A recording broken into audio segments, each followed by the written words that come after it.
Welcome to the BoyFriends podcast, where we help you find your circle and your man. I'm Jarrod D. King. I'm here with Tony and Melvin. It's like, wait, I almost called you Sarun. That's the problem. We favor. Yeah, as you can see, Sarun and Renee are not with us this time, but we are still going to have a great conversation.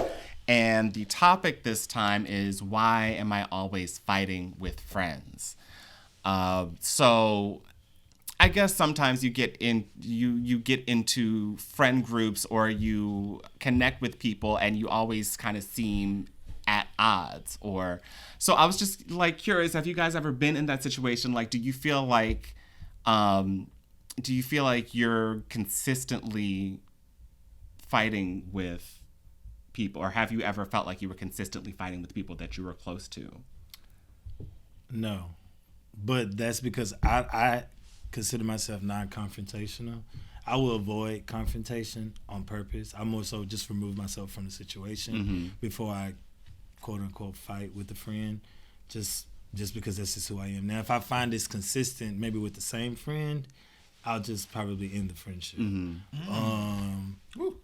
But I'm trying to think. I guess I know people who do this. Like, it don't matter what circle they in, they can kind of pick a fight, I guess you would say. I don't even want to say pick a fight. I think I know who you're talking about.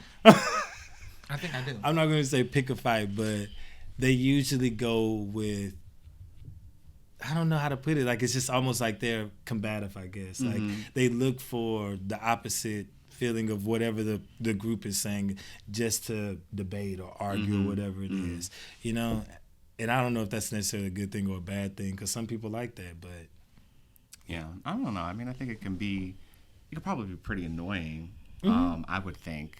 But, I mean, like, once in a while to have a healthy debate, but not, like, all the time. You know what I'm saying? Have you ever been in that situation? Where you feel like... Not you or the other person, but you've definitely been in the situation. Oh, how if so? we're talking about the same person. Oh, yeah. Oh, yes. Yeah. Who are we talking about? It don't matter. Again, we will not be saying names, maybe, but we will not be saying...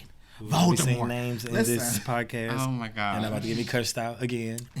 If that's the case, then you know who you are. Okay, listen. Right. So for me, I can be considered against the grain. So, but my against the grain is like pulling you up. It's not a push you down type of against the grain. I don't always go with the consensus of the room. I might have a opinion that might be different, and it's like, okay, I never thought about that aspect, but it's not like fighting. Me and my friendship circles, we have gotten to a groove of all of our different personalities, but it's a respectful groove. And when it becomes combative, when it becomes knockout, kick out, drag out, that's the problem. Now, like you said, healthy debates. Cool. We don't be there like, Jeremy, you know that ain't the fun. We do this when you know how we do. Like, cool. We do that. We do that sometimes in our friendship circles. So it's not a knockout. It's not a drag out. It's not a pull out. My personal opinion, there should be a little discord with and when I mean discord, I mean everybody does not have to be a yes. I like him when there's a little disagreement. I like him when there's a little, okay, well, cool, damn. We still gonna do it this way, but you know what I mean? I don't know. I've gotten to a point where I don't like to have that type of relationship with my friends. Right. And we don't like people in our circle who like, if you the odd one out, if you like that. This group has been established, and you gonna come up in here and try to start some shit? Right. Absolutely not. So wait, you say you enjoy difference of opinion. Do you enjoy, like, the debate? Do you enjoy that kind of aspect of it? Because you can learn in our circles, exactly. In our own personal circles, if a relationship is always yes, it's so blank, it's so gray. And no one's ever, no color. No one's learning, no one's Absolutely growing. Not. You just all agree and y'all gonna stay the same. So I definitely agree with that. Like, you definitely shouldn't have you can have the similar thought process, but you guys need to be able to, help each other grow and learn from each other. Like, it shouldn't be all the same all the time. Yeah. Like, you need some type of difference in your group circle. Now, I think the problem is when it's like, you find yourself, I guess, what's the word I'm looking for? Like angry or like upset to where you are wishing harm or whatever, whatever ill feelings should not ever come into play when y'all are Why Melvin disagreeing. gotta come to? Wait, you invited Melvin? I don't want to come I no don't know if more. I want to go because Melvin always brings some drama when he fucking come over here. That's like, well, damn. And it's like when you start inviting anybody else except Melvin, that's the problem. Right. What? Okay, so what is the problem? Is that you're not inviting the person? The problem is that every time Melvin comes, okay, it's a problem. gotcha. It's a fight. It's an argument. It's a comeback. It's a this, that. That's the issue. And so as your French circle said, you started, well, you really think we should invite him? Because, I don't know. Because, last time he was, no. Well, why we got to contemplate that with decisions? Parties, events, right. kickbacks, Friday night, whatever. Why do we have to contemplate inviting you or not? Like if I got a question of whether or not to invite you because somebody else coming, that's a problem. Like you should know how to conduct yourself regardless to who's in the room. Exactly. You know what I mean? And I think that is like for those people who are asking this question, why am I always fighting with friends? Then maybe you should look within yourself. Like it don't have nothing to do with it. It might have something to do with the outside people, but if you're the common denominator, then you should look within yourself. Yeah, I think that's definitely true. I mean, like I feel like if you're, like you said, the common denominator, if you're the one that's always in an altercation with somebody, then maybe it's something that you have to change. And it's multiple groups. It's not just this one friendship group. Why everywhere the fuck you go? You got issues with people. Everywhere. It's not just this one group. Why everywhere you go, it's always a problem. Yeah. I have a disdain for that. Like, it irks me. And it really, like, boils my blood. Like, it's because you should just be nice. When you are nasty, and I'm telling you, a nasty mother. When you are nasty, that turns people off. Even close friends. And I just don't like it. It does not feel good. It is not warming. It is not welcoming. No. And your friend should be able to, like you said, pull you up. Now, Jarrod, why you cuss that waiter out? They were wrong, but you didn't have to say it like exactly. that. So I'm going to play devil's advocate. I love doing that. For the person who is saying that, because I know some people who feel this way, and so their argument is, I'm trying to make sure I don't like describe the person when I'm saying this, but their argument is that they feel like the way society is set up, that they're always going to have a different opinion than everybody else, and that is the reason that they're getting into it. So I'm gonna give an example, and I'm gonna make sure I try to keep it very vague. Okay, so. And I don't even like speaking on black women because I'm not a black woman, so I don't know the struggle or the plight. But you'll see this with black women. They'll say, people are always calling me aggressive, or people are always saying that I have an attitude or whatever, and it might be that, they're standing up for themselves, but I think it's always an approach of tone, and it's always a way you can say something so it doesn't come off offensive, you know what I mean? But I guess my question would be, do you guys think that sometimes it could be outside sources? Do you think that sometimes it is a society that will play into a stereotype that make people do certain things or make people act a certain way? Or like you'll see in the media, a black man robs a store and he's a thug. A white man robs a store, a troubled child or whatever. You know what I mean? Like it's just like sometimes it is society that will push the stigma that we are aggressive or that we are combative or whatever, and it's not necessarily the person. Sometimes it's the places that we put ourselves in. And so maybe it's not you, but you're putting yourself in spaces where you won't thrive. You're putting yourself in a space where you're setting yourself up to have an attitude. You're setting yourself up for a fight. And so maybe you should look into that. Oh, I never thought about that before. I like that though. Yeah. Sips tea. Can't really. I don't know if I mean, I guess I would agree that there's some level of truth to that. I'm trying to bring that back around to friendships. I mean, it's just the way you choose your friends. Like if you know that you are a loud person or you're an active person, it doesn't make sense for you to go into a room where there's a lot of shy people. Like, you're setting yourself up to be called aggressive. You're setting yourself up to be in a fight because you're putting yourself around all these people who don't have nothing in common with you. You know what I mean? I think that sometimes we try to force ourselves into spaces that are not for us, and I think that's more so my point. I got you. You shouldn't put yourself in a space where you're setting yourself up for failure just because of whatever the reason is. You know what I mean? Or that person is just fucking gaslighting. Or that person is just making it seem like, okay, it's not me. It's always y'all. They never take a responsibility for the shit that they implant in a circle. For the stuff that they are actively involved in, on how they make a group of people feel. If it's just more than us, then it got to be you. If it's wherever you go and people feel the same vibe, then it has to be you. And so when you say, no, it's y'all. It's y'all. That's you yet again not taking responsibility for the damage that you are doing, for the hurt that you are causing, just for being an overall nasty ass person. Like, come on. And that's why you always fighting with your friends. That's why nobody like your ass. Take accountability. That's A&R, accountability and responsibility. Yeah, Come absolutely. I feel like that needs to be at the top of the list. Like, if we're going to make a checklist, why do I keep fighting with my friends? The first step is A&R, accountability and responsibility.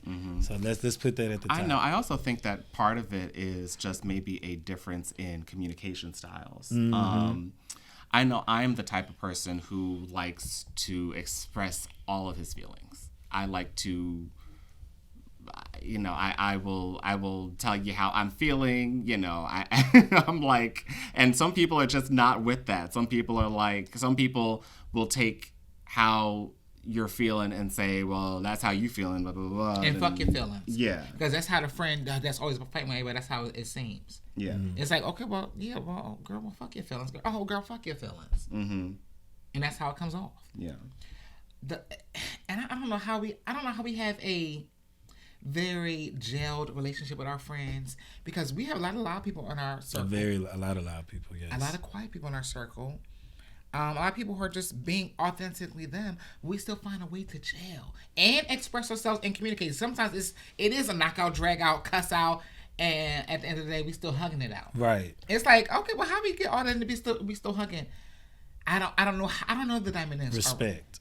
Can we put that number 2? So we got A&R, then respect. So respect. ARR.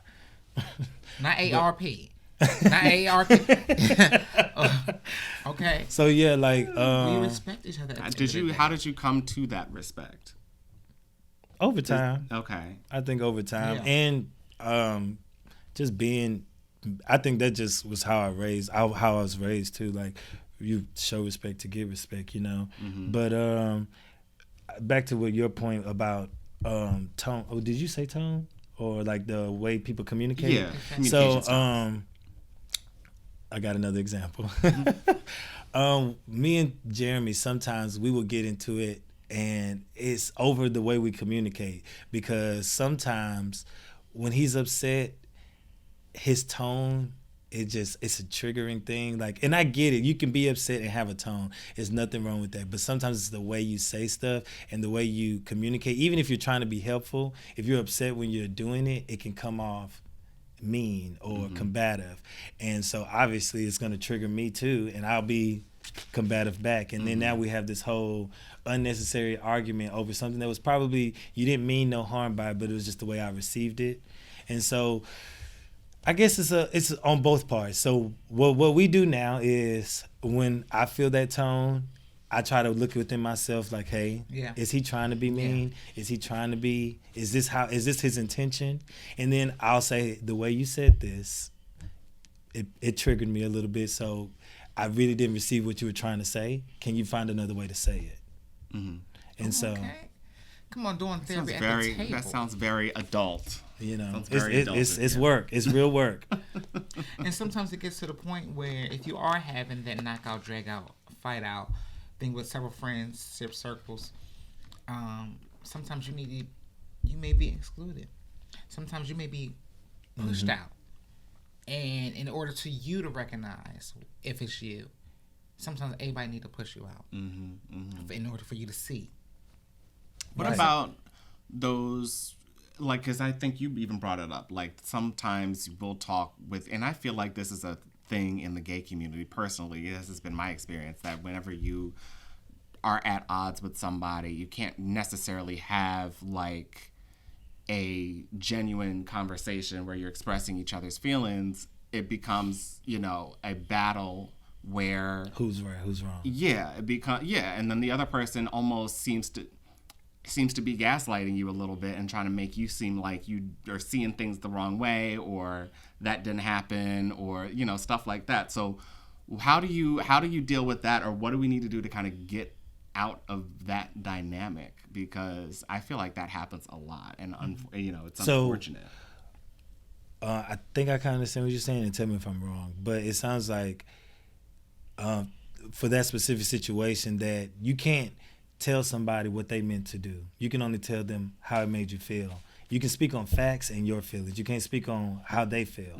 So you can say, when you did X, it made me feel Y. I'm so proud of y'all. You can't you can't go into say, you tried to make me upset. No, I didn't try to do that. I just said what I said and it made you upset.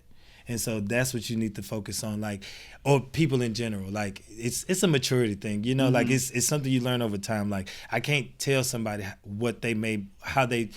can't tell somebody what their intentions was. I can only tell you what it did. And this is the fact: you spilled water, and now I'm wet. And those are facts. You can't go outside of those realms when it comes to communicating. And that's how you avoid fighting, I think, at least. Well, sometimes, like, I try to use I statements. So in that case, I would say, I'm wet. And then, you know, sometimes the person will come back and be like, well, I don't know what happened, but yeah, you are wet. You know, it's like, even though I don't, you know, because when you start saying you did this and, you know. Well, like I said, you got to stick with facts. You can't say what their intentions was. But if I knocked the water over, that's a fact. I just did that. So now I'm wet. That's also another fact. You know what I mean? You can't go into, you purposely knock that water over to get me wet. That's where the miscommunication happens. I think it's about timing as well. And being also direct. If I'm having an issue with you, hey, Jarrod, I have a issue being very direct and stating what it is. And it may not be the right time to hash it out, but I'm saying, listen, I'm upset. I'm going to take 10 minutes to release myself from this situation. Because, and then you come back, it's 10 minutes, you calm down, then that's fine, have the conversation. But sometimes everything ain't right for that moment. Be direct about what the issue is, and then step off. Listen, I can't talk to you right now because X, Y, and Z, or you made me feel such and such, and this is why. I'm going to take a break. Sometimes it's the timing of the communication. You know, sometimes you can't communicate everything right then and there. And sometimes you have to communicate everything right then and there. You know, it's, like I said, it's a slippery slope sometimes. Effective communication is how you're conveying, how your tone is. Because if your tone is all fucked up, like you said, you can't receive it. Right. And if you can't say anything other than in a fucked up way, then don't fucking say it right now. Right. I'm sorry, just timing. Yeah, I mean, I don't know. I feel both ways. I get what you're saying. You know, sometimes you have to take a beat and come at them with a better tone than what you would normally, or than what you were feeling in the moment. Yeah. But I feel like more often than not, it's better to address a problem in the moment and not let it fester and not let it just sit there. I can kind of agree a little bit with that. I'll give you another story. Y'all know I love my stories. So I have a friend. This is like my best friend, and we went on a trip together. And he, essentially, something happened on the trip where I ended up having to pay for everything, and I was really, really annoyed by it because I didn't plan on that, and it was out of my budget. I didn't say anything at the moment. I just tried to let it go, even though I knew I felt some type of way. And I was really annoyed, and I never said anything. And then maybe like 3 months later, he did like something very minute. Like I think he asked for like $5 or something. And I was like, you don't never have no money? Da-da-da-da-da. I went completely, he was like, what the fuck are you? I I asked for $5. And I was like, no, because that time when we went on that trip and he was like, whoa, where is this coming from? Like, I don't even know. So I agree with that. I probably should have said something sooner than instead of letting it just sit there. Because now he's like, this is random and I don't even know what you're talking about. I have no idea where this is coming from. And so in that instance, like I said, I like to avoid confrontation. And this is something I'm learning myself. Like I said this year I learned how to not avoid confrontation just because I don't want to fight with somebody. I don't want to make them upset. Like, it's not about them being upset. It's about more so me expressing how I feel so I don't have to go through this again. Or at a larger level. Or, yeah, right. Or on. Like blowing up for something so minute. You know what I mean? Yeah. And so it's about effective communication, like knowing when and how to say something, but also knowing when not to say something. Because had I said something right then and there in that moment, it probably would have been even worse because I was upset, and the word choice I probably would have used, he wouldn't have received it. You know what I mean? So I guess it's about knowing yourself and knowing when and not to say something. My delivery, and I think this is the consistent thing with me and my friendships. My delivery is fucked up. And I know that about me, and I have become more aware about that, and I have become more conscious in how to deliver things in a palatable way to digest for people. But sometimes I am direct on purpose. Sometimes my delivery is like that on purpose. Do you really receive what I'm saying? Do you really take it in? Or do I need to be, boom, hit you where you need to be? Like, because if you're like, well, Jarrod, you made me feel like this. Poop. Sometimes that goes out the fucking window. So sometimes your delivery needs to be like this. Very direct, very concrete. I don't mean in a rude, crude manner. My delivery is fucked up sometimes. It's like, damn, Tony, you hate to say it like that? I'm sorry I said like that. What I meant is in this way. But I mean, my intention is still the same. Maybe I hate to say it like that, but I still intend what I meant to get across. Right. Okay, so I could have said it in a tone that might be more better for you to receive it. Yeah, I don't think there's anything wrong with being direct. I mean, that's kind of how I am too. And yeah, I would agree. Like sometimes I get some misinterpreted sometimes because I'm just very like, boom, boom, boom. And that's another reason why I don't like talking through text, because when you text directly, it seems like you're arguing or like you're like almost yelling. Not, like combative, yeah. It seems combative. If I were talking to somebody and saying the same words and it was just very direct, and you get the tone, that like the real tone that I'm speaking with, then you would understand that I'm just trying to be very matter of fact about the situation so that we can kind of work through the issue, Yeah. So, yeah. So what about the person who goes into a room looking for a fight, not because, they just looking for a fight to cause a scene, more so like this, I want everybody to see me, so who can I pick a fight with? Like, you like the color blue? The color blue is ugly. And now they picking a fight, just to cause a scene, just to make themselves known. Stay away. Or sometimes the onus is on the group, right? If Melvin is coming to a party, why give him the energy? Pick and choose your battle. It's like, hey Melvin, how you doing? And Melvin's trying you. Hey, you look good today. Cool. And you do your best to maintain your control, because once you lose your control, now he has the power. Now he has control over you. When you don't give energy, when you don't give time and whatever into that person, you maintain who you are. If you know the person is going to be there and you got to be in the same room, don't even give them energy. Right. The onus is on the room at that point, because y'all know who the person is. Right. Like. Y'all know the attention. Y'all know the energy that comes with that type of person. So I do my best to say, all right, well, cool, hey. Because you ain't got to fight every battle. No, you don't. You ain't got to fight all I walk with, girl, have another drink. It's good to see you. All right. I'm going to go to the side of the room. I will say a hello and move on. And keep it moving. Right on. Exactly. Hey, how you doing? But some people are not like that. Somebody's like, oh, you are targeting me. I gotta come back at you. Sometimes you ain't gotta come back everything. Sometimes you just let shit ride. I know you want to just go back and forth with this person. There is great freedom with restraint. It takes more strength. Hello. It takes more strength to restrain than it does to just let it all out. Because that person's looking for the rise, looking for a rouse. You know, like, come on. Don't be down. Don't give them what they want. Right. You know? I could say that I know someone who I initially, when I first met them, they were very like, every time we invited them over, they was getting into it with somebody. I'm sorry. It wasn't you.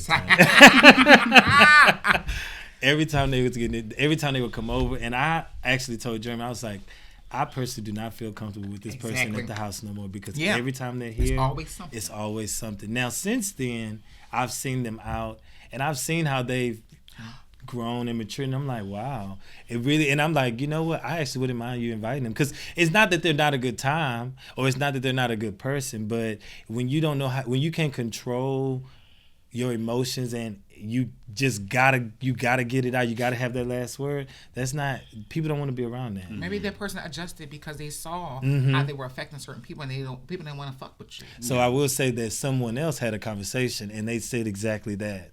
They said, I noticed people were cutting me off, people didn't invite me over no more, people stopped hanging around me, they didn't want to be my friend. And so I realized that maybe it's not them, it's me. And that's big. And I appreciate that moment. That is really big. If you can take that accountability, responsibility, and respect, and then shift it to the things that you can literally change for the better, I applaud you. Absolutely. I applaud you. It's amazing when you can take the introspection and then turn it into an outwardly thing, like, okay, I'm doing this for me, so I can be a better person. Right. Yeah, like, I think it's beautiful for someone to, you know, see what they're doing, see the impact that it has on their lives, and then like, now I'm going to make the change for myself, and hopefully it'll show. And I think it did. It showed. Hopefully it's not too late for people to receive me now. And if you're genuinely changing to better yourself, then I think people will be genuinely interested to see that new version, to be interactive with that new person. I will also say that I think not a lot of it, but I think sometimes you just have to find the right people. If you end up fighting with every fucking life. if you're fighting with a lot of people, maybe those aren't your people. That's kind of what I'm thinking. Like, maybe, you know, for whatever reason the personalities just don't mesh. Hold on, what did you say? You said maybe they ain't your people. If you're fighting with what? If you're consistently fighting with a certain group of people or a certain number of people, then maybe those aren't your people. So his people's nobody. Because he's fighting with every fucking... So he has no people? That's what you're trying to say? That's what I'm hearing. I'm not trying to say that. I'm just saying sometimes it is the other So you're saying, like, person. I shouldn't... And I'm being very vague with this, but if I'm a Democrat and then I go into a room full of Republicans, I can't be mad that every time I go in this room, I'm fighting with them. Because these not my people. Basically, yeah. Yeah. Okay. So find your group of people. Yeah. I mean, I guess that's maybe kind of where we started as well. Yeah. Or maybe because you're trying to fit into a circle that you don't. There you go. You know. You a round peg in a square hole. Yeah. Baby, you meant to stand out, but you ain't gonna stand out over here. Right. Because you don't fit. You don't fit. Let's be serious. Advice to the people. This may be you. Honestly, this may be you. You're experiencing a little rift in your friendship circles, and you're always fighting. In order to get through that, take an honest self-inventory. You have to look at yourself first. Look at self first instead of trying to manipulate the outer perspective. Hey, I notice every time I go around or anywhere, I'm always the one who gets into something. Take a step back, look inwardly first. That's my piece of advice. What's yours, Jarrod? My advice would be, on top of that, find the people that you mesh with. One of my lines is, opposites attract, but similarities cement. And if there is too much, if you guys are clashing on the stuff that you don't mesh with very well, then maybe you have to find some people that you have a lot more things in common with. That could be part of the issue as well. So it might not be you and it might not be them. It might just not be the right chemistry. It might just not be the right mix. And, sometimes... So get some people that you got drama with. Give us some people who got equal drama, like, yeah. Right. I love all the advice. I think the only thing I want to add on to that is you don't have to fight every battle. I think you said that earlier. You don't have to fight every battle. Like, just because you feel some type of way doesn't mean that it has to be stated, and you don't have to argue it. You know, you can know how you feel, and just take solace in that. Just keep it on the inside, because it might not be worth it. Yeah, I love it. Yeah. I think we're going to also have to, at some point, talk about how to argue, because I feel like we don't understand. We don't have that skill. A lot of us don't have that skill. And I would just say generally. I'll just say like humans in general just don't have the skill of arguing in an effective way. But yeah, anyway, I think we've gone over that topic pretty well, and I want to thank you all for listening. Please subscribe, like, do whatever, comment, all of the stuff, because we're on YouTube, we're podcasting all over the place. And remember, if you have no one else, you got us.